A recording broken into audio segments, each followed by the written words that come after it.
चलिए, तो last class में हम लोग चैप्टर का इंट्रोडक्शन देखे थे। इसमें हम लोग ये सीखे थे कि रेस्पिरेशन क्या होता है। ठीक है। दूसरा चीज ये सीखे थे हम लोग कि जो रेस्पिरेशन है उस दौरान जो एनर्जी रिलीज होती है उसका क्या होता है और एटीपी का फॉर्मेशन कैसे होता है।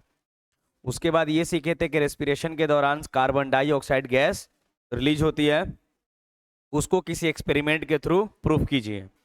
और उसके बाद ये बताया गया कि जो रेस्पिरेशन में CO2 गैस रिलीज होता है ब्रेथ आउट करने के दौरान, उसका कंसंट्रेशन एटमॉस्फेयर में मौजूद CO2 से ज़्यादा होता है। तो ओवरऑल इन सब चीज़ को हम लोग डिस्कस किए थे। फिर उसके बाद एक नया चीज़ पे आते हैं, रेस्पिरेटरी सबस्ट्रेट। ठीक है ना। तो रेस्पिरेटरी सबस्ट्रेट में हम लोग ये सीखे थे कि वैसे ऑर्गेनिक सबस्टांस जो सेल के अंदर ऑक्सीडाइज होकर ऑक्सीजन के प्रेजेंस में एनर्जी लिबरेट करते हैं, उन्हीं को नाम क्या दिया गया था, रेस्पिरेटरी सबस्ट्रेट। तो इसमें मोस्टली फैट आता है, प्रोटीन आता है और कार्बोहाइड्रेट आता है। जो सबसे मोस्ट कॉमन रेस्पिरेटरी सबस्ट्रेट था उसको नाम दिया गया था ग्लूकोज। उसी को सेलुलर फ्यूल के नाम से भी जाना गया था। अब हमें पढ़ना है रेस्पिरेशन में कौन कौन से स्टेप्स शामिल होते हैं और टाइप्स ऑफ रेस्पिरेशन की बात करते हैं। तो respiration involves the following steps, जिसमें पहला आता है ब्रीदिंग, या उसी को बोलते हैं पल्मोनरी वेंटिलेशन, जिसके द्वारा क्या होता है, ब्रीदिंग का मतलब होता है फ्रेश एयर को टेक करना और कार्बन डाइऑक्साइड रिच एयर को बॉडी से रिलीज करना। मतलब हम लोग जब एयर को इनहेल करते हैं तो ऑक्सीजन रिच एयर कहाँ जाता है, लंग्स के अंदर। और जब हम लोग एक्सहेलेशन करते हैं, एक्सपायरेशन करते हैं, तो कार्बन डाइऑक्साइड रिच एयर क्या होती है, लंग्स से बाहर आती है। तो पहला स्टेप होता है ब्रीदिंग, यानी एक तरह से क्या हो रहा है, हम एटमॉस्फेयर से ऑक्सीजन रिच गैस को या एयर को इनहेल कर रहे हैं और कार्बन डाइऑक्साइड रिच एयर को बॉडी से बाहर रिलीज कर रहे हैं।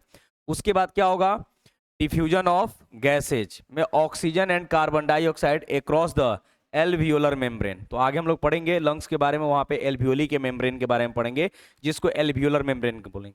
तो जो हमने एयर को इनहेल किया है उसमें ऑक्सीजन भरा पड़ा है, तो ऑक्सीजन एल्वियोली से डिफ्यूज करके कहाँ चला जाएगा, ब्लड में, और ब्लड से कार्बन डाइऑक्साइड डिफ्यूज करके कहाँ चलाएगा, लंग्स में।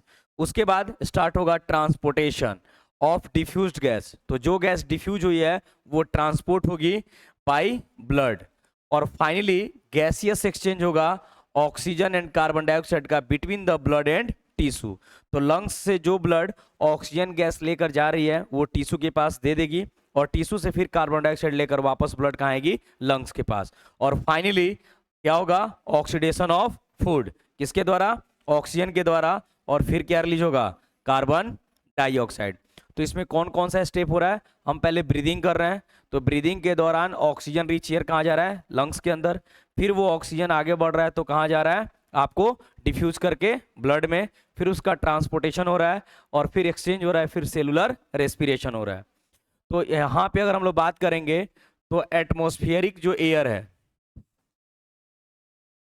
तो एटमॉस्फेयर और लंग्स के बीच में क्या हो रहा है, हम लोग गैसियस ट्रांसपोर्टेशन करा रहे हैं। यानी जो एटमॉस्फेयर में ऑक्सीजन रिच एयर है वो कहाँ चला गया, लंग्स में, और लंग्स से कार्बन डाइऑक्साइड रिच एयर कहाँ गया, एटमॉस्फेयर में। यानी सिंपल ब्रीदिंग, उसी को बोलते हैं पल्मोनरी वेंटिलेशन, सांस लेना और छोड़ना। उसके बाद यहां से ऑक्सीजन लंग्स से डिफ्यूज करके कहाँ चला जाएगा, ब्लड में। तो ऑक्सीजन पहुंच गया कहाँ पर, ब्लड में। तो अब वो ब्लड से ऑक्सीजन सीधे ट्रेवल करके कहाँ पहुंचेगा, टिश्यू तक। यानी लंग्स से जो ब्लड आ रहा है वो ब्लड में ऑक्सीजन ज्यादा है, तो वैसे ब्लड को हम लोग नाम देते हैं ऑक्सीजिनेटेड ब्लड। उसको हम नाम दे दिए ऑक्सीजिनेटेड ब्लड। तो यहाँ पे ऑक्सीजन रिच ब्लड कहाँ जाएगा, टिश्यू के पास। तो जब टिश्यू के पास पहुंचेगा तो ब्लड से ऑक्सीजन कहाँ चलाएगा, टिश्यू के अंदर, जहाँ पे सेलुलर रेस्पिरेशन होगा। अब यहाँ से क्या रिलीज होगा, कार्बन डाइऑक्साइड गैस। अब फिर यहाँ से कार्बन डाइऑक्साइड रिच ब्लड जो है वो कहाँ जाएगा, आगे की तरफ बढ़ते हुए लंग्स में आएगा।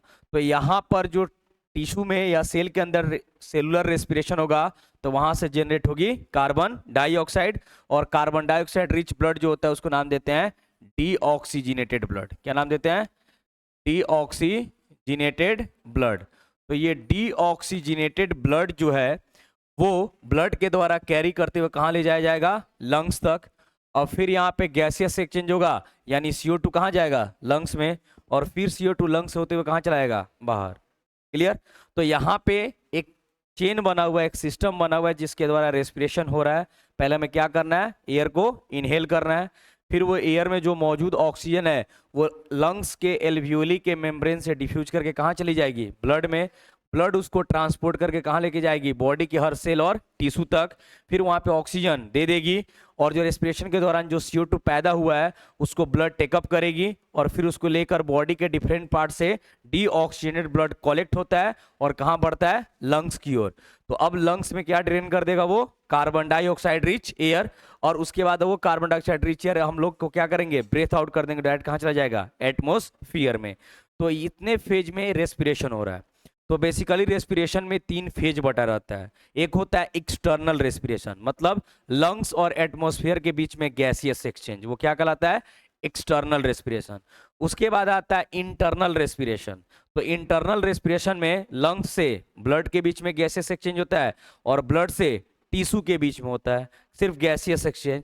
और लास्ट में आता है सेलुलर रेस्पिरेशन, जहां पर एक्चुअली क्या होता है, फूड का ऑक्सीडेशन होता है और एनर्जी रिलीज होती है। अब इसको ऐसे समझ लीजिए, तो जो एटमॉस्फेयर में मौजूद एयर है, इनहेल करेंगे तो कहाँ चला जाएगा, लंग्स में। तो यहाँ पे एटमॉस्फेयर और लंग्स के बीच में क्या होगा, गैसियस एक्सचेंज होगा। तो यहाँ पे हम ऑक्सीजन रिच एयर को इनहेल कर रहे हैं और CO2 रिच एयर को बॉडी से रिलीज कर रहे हैं।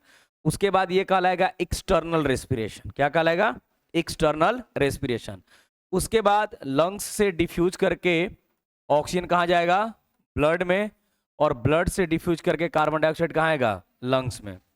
तो यहाँ पे लंग्स से ऑक्सीजन डिफ्यूज करके गया ब्लड में, और फिर ब्लड से कार्बन डाइऑक्साइड डिफ्यूज करके कहाँ रहा है, लंग्स में। उसके बाद यहाँ से जो ब्लड में मौजूद ऑक्सीजन है वो डिफ्यूज करेगा, और वो कहाँ लेकर रिलीज कर देगा, टिश्यू के पास। तो यहाँ से जो ऑक्सीजन है वो कहाँ चला गया, टिश्यू में, और टिश्यू के द्वारा या सेल के द्वारा जो CO2 रिलीज किया जाएगा वो कहाँ आएगा, ब्लड में। तो एक्चुअल में ये यहाँ पे हो रहा है एक्सटर्नल रेस्पिरेशन, यहाँ से यहाँ इंटरनल रेस्पिरेशन, फिर यहाँ से यहाँ इंटरनल रेस्पिरेशन। अब ये जो टिश्यू है क्या है, सेल का ग्रुप है। तो अब उस सेल के अंदर उस फूड का क्या होगा, ऑक्सीडेशन होगा, कहाँ पर, माइटोकॉन्ड्रिया के अंदर। तो वो फेज क्या कहलाएगा, सेलुलर रेस्पिरेशन। तो जो रेस्पिरेशन होता है वो बेसिकली 3 फेज में बटा होता है, यानी रेस्पिरेशन में 3 चरण होते हैं, 3 स्टेप्स होते हैं, जिसमें पहला क्या आ गया, एक्सटर्नल रेस्पिरेशन। तो एक्सटर्नल रेस्पिरेशन का मतलब हो गया gaseous exchange between lungs and atmosphere, सांस लेना और छोड़ना। उसके बाद यहां से ये वाला फेज और ये वाला फेज जो है वो हो गया इंटरनल रेस्पिरेशन, इंटरनल रेस्पिरेशन। तो यहाँ पे भी क्या हो रहा है, एक तरह से गैसियस एक्सचेंज हो रहा है। तो इंटरनल रेस्पिरेशन में गैसियस एक्सचेंज हो रहा है लंग्स और ब्लड के बीच में, ब्लड और टिश्यू के बीच में। उसके बाद एक्चुअल में जो तीसरा फेज होता है वो होता है सेलुलर रेस्पिरेशन, और एक्चुअल में सेलुलर रेस्पिरेशन में ही क्या होता है, ऑक्सीडेशन होता है। क्या होता है, ऑक्सीडेशन ऑफ ग्लूकोज या ऑक्सीडेशन ऑफ फूड, और यहां से रिलीज क्या होती है, एनर्जी। क्या रिलीज होती है, क्या यहाँ पे एनर्जी रिलीज हो रही है, नहीं। यहाँ पे कहीं एनर्जी रिलीज हो रही है, नहीं। एक्चुअल में एनर्जी कहाँ रिलीज होती है, जब सेल के अंदर रेस्पिरेशन होता है। तो सेल के अंदर रेस्पिरेशन होता है, उसको नाम देते हैं सेलुलर रेस्पिरेशन। तो रेस्पिरेशन में 3 फेज, पहला एक्सटर्नल रेस्पिरेशन, दूसरा इंटरनल रेस्पिरेशन, और तीसरा क्या हो गया आपको, सेलुलर रेस्पिरेशन। ये पॉइंट्स क्लियर है भाई, इसमें कोई इशू नहीं। यहाँ पे ऐसे दिखा दीजिए, CO2 को बाहर रिमूव कर दीजिए, ठीक है। तो ये हो गया हमारा रेस्पिरेशन। अब आइए, तो फेजेज ऑफ रेस्पिरेशन। तो एक साइंटिस्ट है जिनका नाम क्या है, GS कार्टर। इन्होंने रेस्पिरेशन को 3 फेज में बांटा, जिसमें पहला क्या आएगा, एक्सटर्नल रेस्पिरेशन, यानी gaseous exchange between environment and lungs is called external respiration. उसका दूसरा फेज कौन सा है? Internal respiration. इसमें गैसियस एक्सचेंज होती है between lungs and blood and also between blood and tissue cells is called internal respiration. और थर्ड जो होता है उसको नाम देते हैं cellular respiration, means oxidation of organic food in the cells releasing energy is called cellular. तो किस रेस्पिरेशन में एनर्जी रिलीज हो रही है?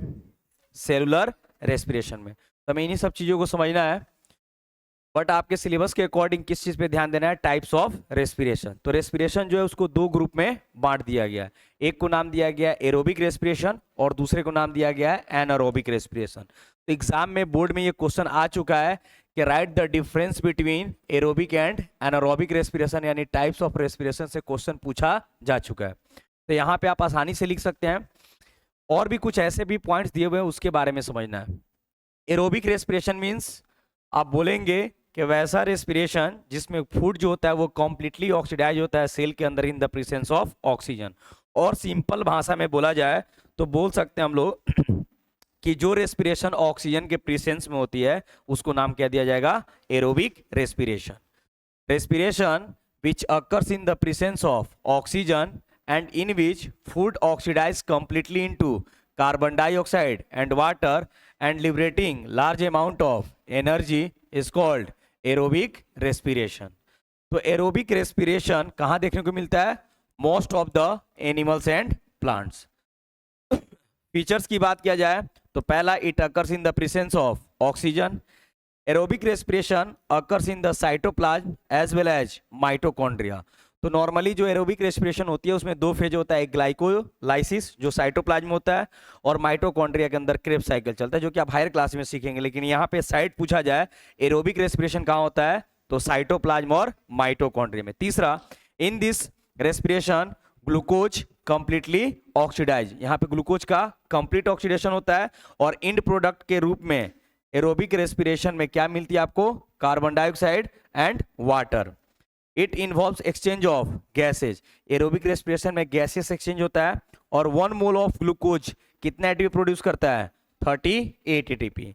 और ऐसे ही जस्ट रिवर्स रेफरेंस हम लोग आगे बढ़ेंगे किसमें? एनारोबिक रेस्पिरेशन में। तो पहला हो गया एरोबिक रेस्पिरेशन में जो सबसे इंपॉर्टेंट चीज है आ गया कि इसमें गैसियस एक्सचेंज शामिल होती है, फूड का कंप्लीट ऑक्सीडेशन होता है, एनर्जी ज्यादा मात्रा में रिलीज होती है, साइटोप्लाज्म के अलावा ये माइटोकॉन्ड्रिया में भी होती है, ऑक्सीजन के प्रेजेंस में होती है और 1 मॉलिक्यूल ऑफ ग्लूकोज से कितना एनर्जी लिबरेट होना है? 38 एटीपी। उसके बाद अगर पूछा जाए टाइप्स ऑफ एरोबिक रेस्पिरेशन, तो एरोबिक रेस्पिरेशन को दो ग्रुप में बांटा गया है, एक डायरेक्ट रेस्पिरेशन और एक इनडायरेक्ट। तो दोनों में क्या देखने को मिलेगा?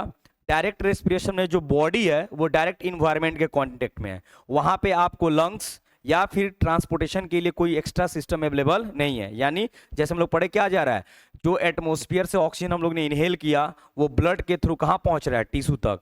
लेकिन यहाँ पे जो क्या है कि जो ऑर्गेनिज्म है उसका बॉडी डायरेक्ट इन्वायरमेंट के कांटेक्ट में और डायरेक्ट गैसियस एक्सचेंज कर रही है, उसको किसी ब्लड की रिक्वायरमेंट नहीं है, तो डायरेक्ट रेस्पिरेशन हो गया। लेकिन जहां पर सेल तक ऑक्सीजन को पहुंचने के लिए कोई मीडियम की आवश्यकता पड़ जाए, यानी ऑक्सीजन डायरेक्ट सेल को नहीं मिल रहा है, किसी के थ्रू मिल रहा है, तो उसको नाम दे देंगे इनडायरेक्ट रेस्पिरेशन।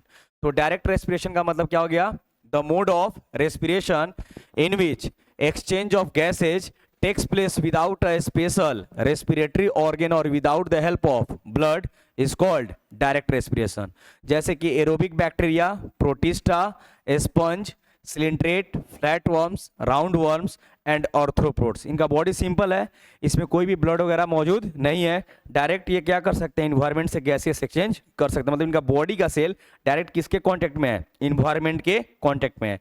यानी जो बॉडी है और इन्वायरमेंट उसके बीच में डायरेक्ट क्या हो रहा है? गैसियस एक्सचेंज हो रहा है। यानी डायरेक्ट सेल को ये क्या मिल रहा है? इनको ऑक्सीजन, और डायरेक्ट एटमॉस्फेयर में ये क्या रिलीज कर दे रही हैं? Carbon dioxide. लेकिन वहीं पूछा जाए इनडायरेक्ट रेस्पिरेशन, सो बोलेंगे mode of respiration in which exchange of oxygen and carbon dioxide takes place with a special respiratory organ and with the help of blood is called indirect respiration. जैसे annelids, some crustaceans and vertebrates, जिसमें हम लोग इंसान आते हैं। Indirect respiration occurs through skin, lungs, gills and buccopharyngeal lining या cavity. कोई ना कोई एक स्पेशल ऑर्गन की रिक्वायरमेंट होगी जो एयर को इनहेल करेगी और फिर वहां से वो किसको देगी, ब्लड को, और ब्लड उसको कहाँ लेकर पहुंचा देगा, टिश्यू के पास। तो यहाँ पे इनडायरेक्ट रेस्पिरेशन और डायरेक्ट रेस्पिरेशन से बात करें तो ये एक अमीबा है जो कि बहुत सिंपल लिविंग ऑर्गेनिज्म है। तो अमीबा डायरेक्ट एटमॉस्फेयर से क्या टेक करेगी, ऑक्सीजन रेस्पिरेशन करेगी और डायरेक्ट एटमॉस्फेयर में क्या रिलीज कर देगी। तो यहाँ पे कोई एनी स्पेशल ऑर्गन की रिक्वायरमेंट नहीं है। ब्लड इन्वॉल्व हो रहा है नहीं, लेकिन अगर वही किसी कॉम्प्लेक्स बॉडी में देखा जाए तो हमारे पास एक रेस्पिरेटरी ऑर्गन चाहिए स्पेशल, लंग्स, और उसके अलावा उस मॉलिक्यूल को कैरी करने के लिए क्या चाहिए, ब्लड, और उसमें भी क्या चाहिए, आरबीसी। तो यहाँ पे क्या हो रहा है, लंग्स से ऑक्सीजन आ रहा है कहाँ तक, टिश्यू तक, यानी ऑर्गन तक। तो डायरेक्ट हमारे ऑर्गन को ऑक्सीजन नहीं मिल रहा है और डायरेक्ट हमारे ऑक्सीजन मतलब ऑर्गन से कार्बन डाइऑक्साइड एटमॉस्फेयर में नहीं जा रहा है, वो किसके थ्रू जा रहा है, with the help of blood. किसके द्वारा जा रहा है, तो यहाँ पे इनडायरेक्टली जो एटमॉस्फेयर है वहां से एयर कहाँ आया, लंग्स में, और लंग्स से ऑर्गन तक पहुंचा किसके थ्रू, ब्लड के थ्रू। तो डायरेक्ट पहुंचा या इनडायरेक्ट, इनडायरेक्ट। क्या भाग ले रहा है इसमें, एक रेस्पिरेटरी ऑर्गन और ब्लड, तो ये क्या कहलाएगा, इनडायरेक्ट रेस्पिरेशन। और इसमें बॉडी डायरेक्ट किसके कांटेक्ट में है, इन्वायरमेंट के कांटेक्ट में है। तो यहाँ पे डायरेक्ट वो एटमॉस्फेयर से ऑक्सीजन ले रहा है और डायरेक्ट एटमॉस्फेयर में CO2 रिलीज कर रहा है। तो ये करता है डायरेक्ट रेस्पिरेशन और ये करता है इनडायरेक्ट रेस्पिरेशन ह्यूमन बींग्स में। अब इनडायरेक्ट रेस्पिरेशन कई तरह के होते हैं, जिसमें पहला है क्यूटेनियस रेस्पिरेशन।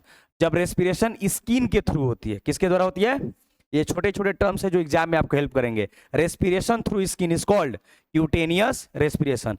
जहां पे रेस्पिरेटरी ऑर्गन की तरह क्या काम कर रहा है, स्किन, तो उसको नाम देंगे क्यूटेनियस रेस्पिरेशन। जैसे कि एनिलिड्स में, एम्फीबियंस में, सम क्रस्टेशियंस में, मैरीन स्नेक और इलफिश। दूसरा हो गया बक्कोफेरेंजियल रेस्पिरेशन, यानी जहां पे क्या भाग लेगा, बक्कोफेरेंजियल कैविटी और माउथ कैविटी के द्वारा रेस्पिरेशन होता है, तो उसको नाम क्या देंगे, बक्कोफेरेंजियल रेस्पिरेशन। जैसे certain amphibians such as frog and toad. जब रेस्पिरेशन गिल्स के द्वारा होता है तब उसको नाम देते हैं branchial respiration. Respiration through gills is called branchial respiration. कहां देखने को मिलेगा, क्रस्टेशियंस में, मोलस्का में, इकाइनोडर्मेटा में और सभी मछलियों में। जो गिल्स होती है उस गिल्स के चारों तरफ एक मेम्ब्रेनस स्ट्रक्चर होती है जिसको नाम देते हैं ओपरकुलम। क्या नाम देते हैं, यानी गिल्स जो होती है उस गिल्स के चारों तरफ एक मेम्ब्रेन की लेयर होती है, उस मेम्ब्रेनस लेयर को क्या बोलते हैं, ओपरकुलम। उसके बाद अगर रेस्पिरेशन ट्रैकिया के द्वारा हो रहा है, यानी बॉडी में क्या बिछा हुआ है, ट्यूब सिस्टम, उसके द्वारा रेस्पिरेशन हो रहा है, तो उसको नाम देंगे tracheal respiration. Respiration occurs through trachea is called tracheal respiration. तो यहाँ पे trachea are respiratory organs which are highly branched air tube, यानी ट्रैकी और कुछ नहीं बल्कि क्या है, एयर की ट्यूब्स हैं जो बॉडी में डिस्ट्रीब्यूटेड हैं। लेकिन trachea are connected to the atmosphere by minute respiratory opening called spiracles, यानी बॉडी में, बॉडी के बीचों बीच से या बॉडी के साइड से क्या निकल रहा है, छोटे छोटे ट्यूब्स निकल रहा है, और जो ट्यूब्स है वो बाहर छोटे छोटे स्मॉल पोर्स के कनेक्टेड है, जिसको नाम क्या दे रहे हैं, स्पाइरेकल्स। क्या नाम दे रहे हैं, स्पाइरेकल्स। जैसे हमारे रेस्पिरेटरी सिस्टम की शुरुआत किससे होगी, नोज से, तो यहाँ से एयर इनहेल कर रहे हैं और यहाँ से एयर एक्सहेल कर रहे हैं। वैसे ही जो ट्रैकी होती है वो क्या है, नेटवर्क ऑफ ट्यूब है, और हर वो ट्यूब बॉडी के बाहर छोटे छोटे स्मॉल ओपनिंग में खुलता है, उस ओपनिंग को क्या नाम देते हैं, स्पाइरेकल्स। और ट्रैकियल रेस्पिरेशन कहाँ देखने को मिलता है, तो मोस्टली इंसेक्ट्स में। कहाँ देखने को मिलेगा, इंसेक्ट्स में, याद रखना है। तो एग्जाम्पल के तौर पर इसमें ऐड कर लेंगे इंसेक्ट्स। तो इंसेक्ट्स के अंदर कौन सा रेस्पिरेशन, ट्रैकियल। जब रेस्पिरेशन लंग्स के द्वारा होता है तब उसको नाम देते हैं pulmonary respiration. Respiration occurs through lungs is called pulmonary respiration, जैसे कि स्नेल्स, पीला, रेप्टाइल्स, बर्ड्स और मैमल्स। स्कॉर्पियन के केस में रेस्पिरेशन किसके थ्रू होता है, बुक लंग्स के द्वारा। मतलब इसका लंग्स जो होता है वो किताब के रूप में फोल्डेड होता है, इसलिए इसको लंग्स के नाम क्या दिया गया है, बुक लंग्स।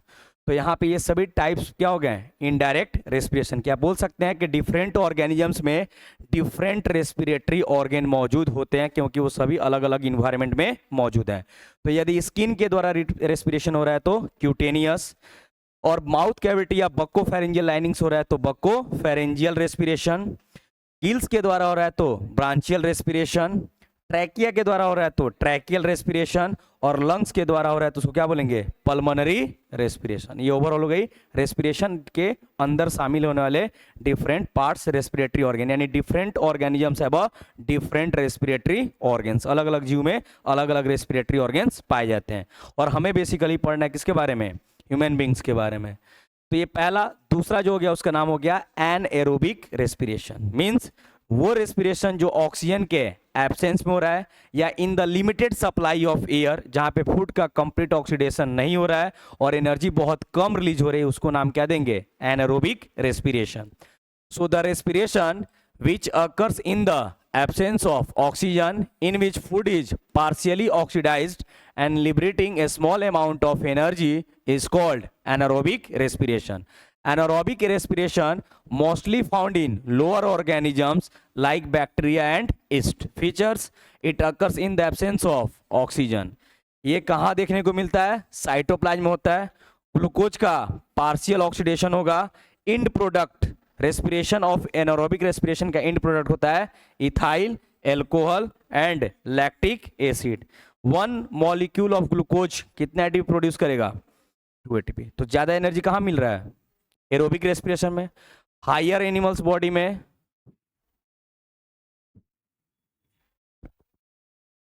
ठीक है, तो जो हायर ऑर्गेनिजम्स जिनका बॉडी क्या है, कॉम्प्लेक्स है, उनमें मिल रहा है एरोबिक रेस्पिरेशन। वहां पे फूड कंप्लीटली ऑक्सीडाइज हो रही है और ज्यादा मात्रा में क्या हो रहा है, एनर्जी जनरेट हो रहा है। वहीं जो एनएरोबिक रेस्पिरेशन है ये सिंपल और लिविंग ऑर्गेनिजम्स में हो रहा है। तो बॉडी सिंपल है तो उसमें एनर्जी का डिमांड क्या होगा, कम होगा। तो वहां पे इन द एब्सेंस ऑफ ऑक्सीजन। तो दोनों में डिफरेंस लिखने के लिए एग्जाम में कई बार आ चुका है। तो क्या लिखेंगे, aerobic respiration it occurs in the presence of oxygen, और एनारोबिक रेस्पिरेशन में लिखेंगे it occurs in the absence of oxygen. उसके बाद पोजीशन या साइट लिखेंगे। एरोबिक रेस्पिरेशन कहाँ होती है, साइटोप्लाज्म के साथ साथ माइटोकॉन्ड्रिया में, और एनारोबिक रेस्पिरेशन कहाँ होती है, केवल साइटोप्लाज्म में। इन प्रोडक्ट वाटर और क्या होता है, कार्बन डाइऑक्साइड एरोबिक रेस्पिरेशन में, और यहाँ पे इथाइल एल्कोहल और लैक्टिक एसिड बनता है इन प्रोडक्ट में।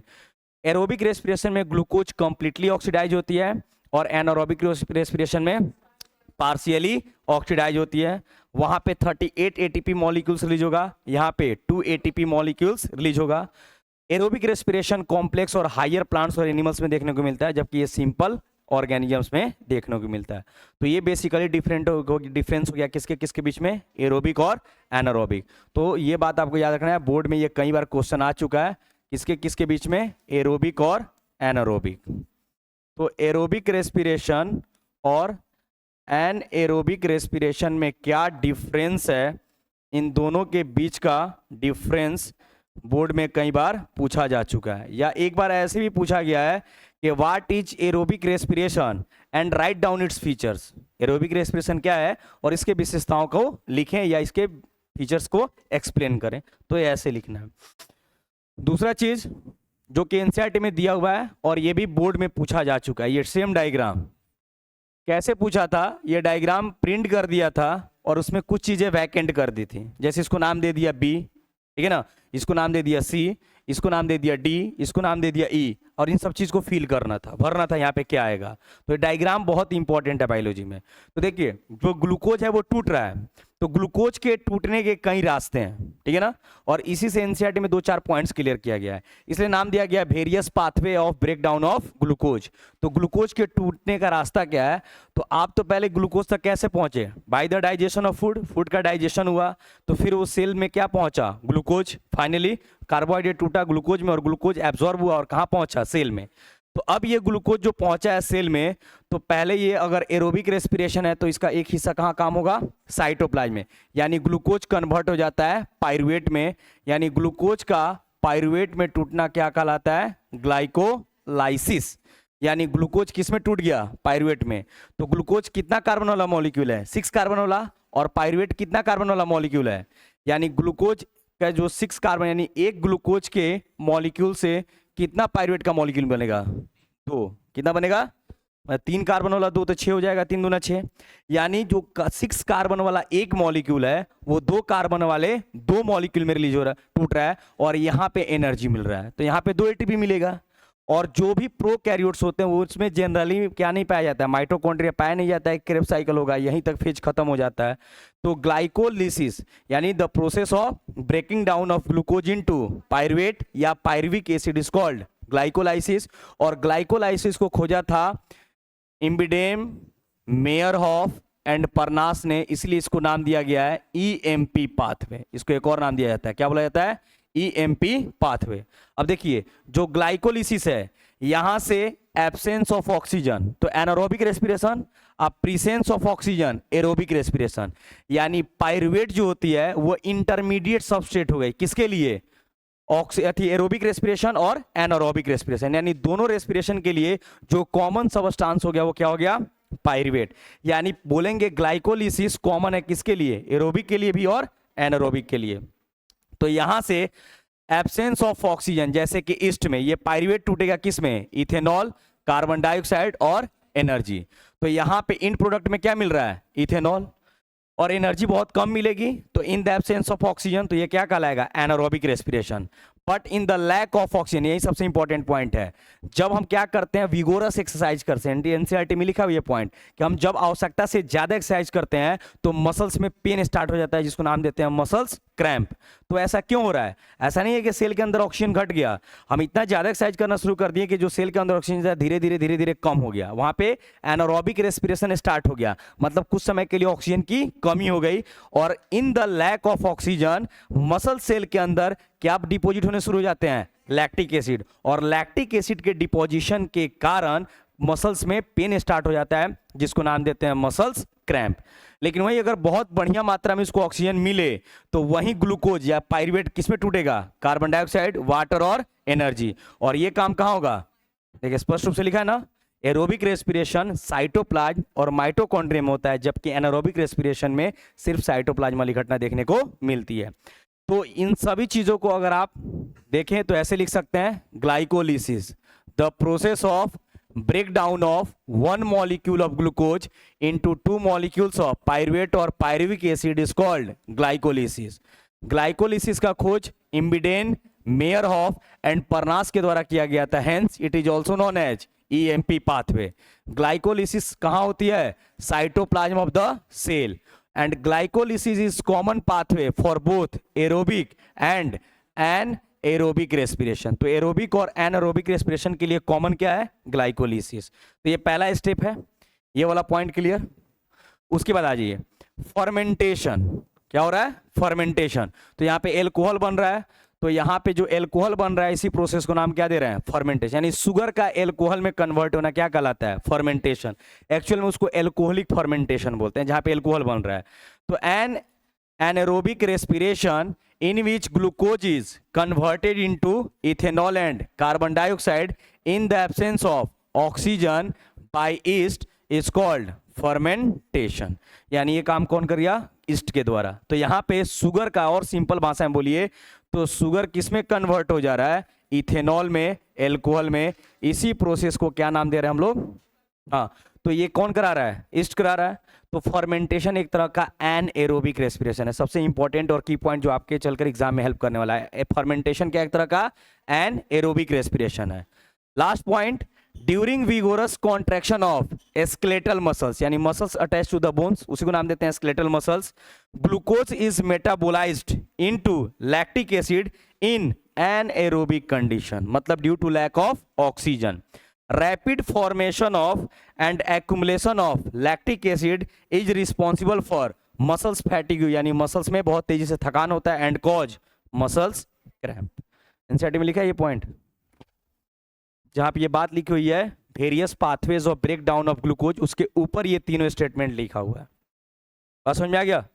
तो ये अभी तक का क्लास में हम लोग ने ये सीखा, aerobic respiration, anaerobic respiration, direct respiration, indirect respiration, और ग्लूकोज का ब्रेकिंग डाउन ऑफ पाथवे।